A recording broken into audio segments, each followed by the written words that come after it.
This is Rayce McCord and James Pauley here with our final project for CS255.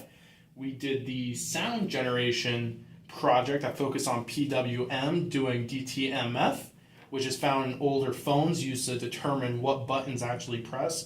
And as you can tell,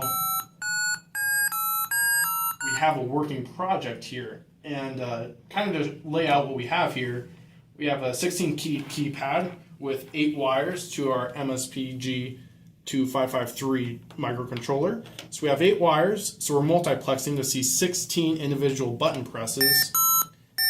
And then from there, we have 3 wires running to our 3.5mm jack. We have 2 channels going to our 2 different speakers and a ground to our 3.5mm jack, to our speakers, and then we just have power coming in.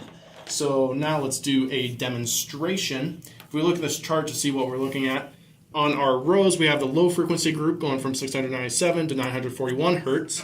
And if I unplug one of the speakers, let me see where.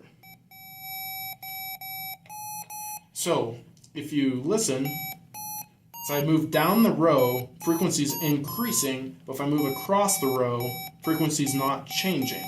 So we're on the low frequency group here. If we look at our spectrum analyzer, the spike in the middle is our frequency, and as I move down, that frequency slightly increases and the amplitude's changing, so it's kind of hard to see, but it's still there.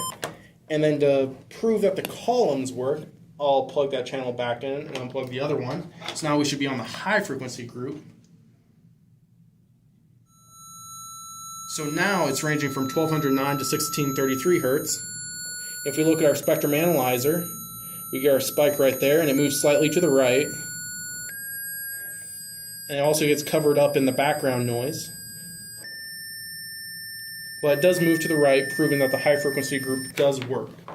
So now a little bit about how we got this to work. Like I said before, we use multiplexing, so we use our code from the 16 segment keypad lab to verify what button was pressed, and then from there we use 2 channels of PWM.